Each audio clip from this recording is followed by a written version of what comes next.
家好，欢迎来到慧的厨房。今天跟大家分享一道面皮劲道、馅料鲜美的猪肉芹菜饺子的做法。我们先来处理芹菜，在马来西亚最常买到的就是这种西芹，它的茎秆比较宽厚。我们先斜着切片，这样能最大限度的切断纤维，然后再将它切碎，不需要切得很幼，像这样就可以了。如果你家里有搅碎机的话，就方便很多了。简单切成块，放入搅碎机，只要几秒钟的时间就完成了。将切碎的芹菜都转移到一个大盆里，现在要将芹菜里多余的水分挤出来。这种含水量大的蔬菜，在做饺子馅的时候，都要将多余的水分挤出去，否则出水过多，不仅难包，容易漏馅儿，包好的饺子还容易粘在案板上。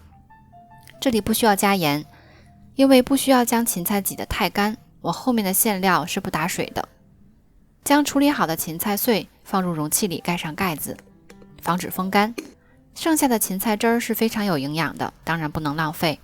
将芹菜汁儿过滤出来，我得到了大约120毫升的芹菜汁儿，加水使液体到340毫升。等一下和面用。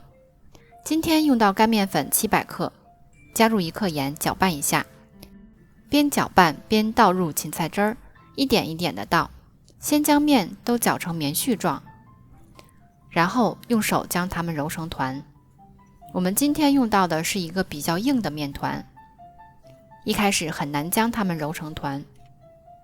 揉成团后表面也不光滑，盖上保鲜膜让它休息10分钟。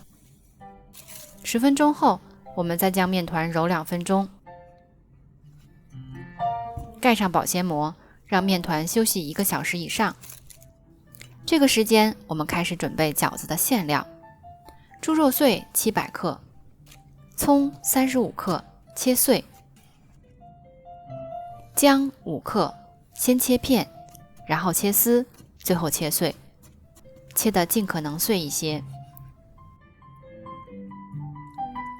放入13香1/4茶匙，自制葱油1茶匙，自制花椒油1茶匙，酱油2汤匙，香油1茶匙，蚝油1汤匙。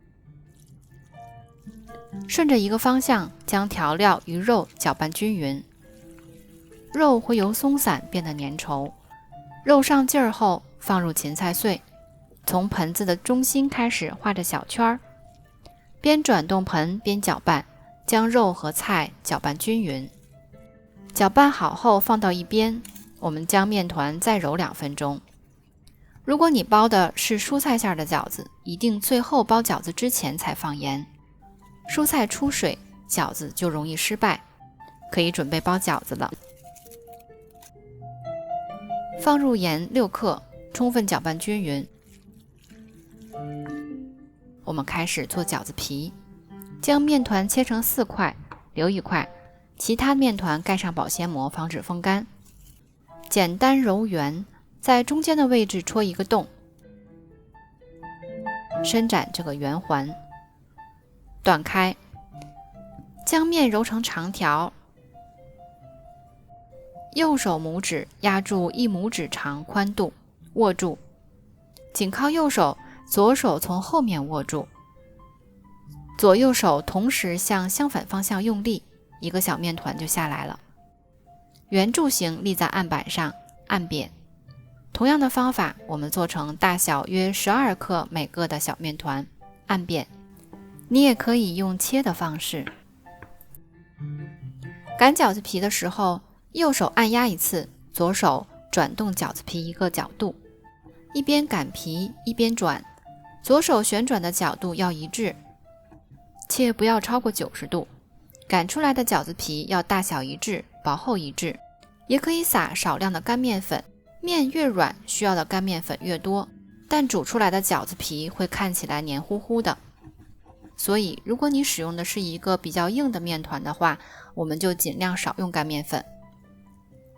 我们来包饺子，放在饺子皮中间大约12克左右的馅料，整理成扁圆，捏住饺子皮的一边，将圆形对折成半圆形，将半圆的边缘处用力捏紧，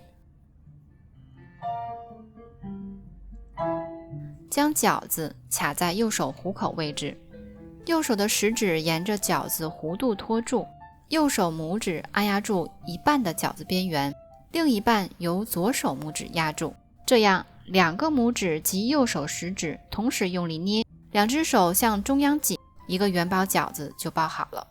这是我家的传统包法，你家的饺子是怎样包的呢？水开后，我们开始煮饺子，将饺子放入锅里，用漏勺沿着锅底向一个方向推动饺子，盖上锅盖，1分钟左右再推动一次，以防止饺子粘在锅底。盖上盖子，中大火焖煮。第一次水开，先推动饺子，再注入200毫升冷水，盖上盖子。第二次水开，先推动饺子，再注入200毫升冷水。你能看到大部分饺子已经漂浮起来了，盖上盖子。我们这样重复3次。中国有句俗话，盖盖煮饺子皮，开盖煮饺子馅儿。第4次水开后就不需要再盖盖了，不时推动饺子，再煮5分钟。我们来准备一个蘸料，2瓣蒜加一点点的盐捣成泥，1茶匙酱油，1汤匙香醋，1汤匙水，1茶匙辣椒油，搅拌均匀。这时饺子也熟了，享受美味吧。谢谢您的收看，别忘了订阅点赞哦。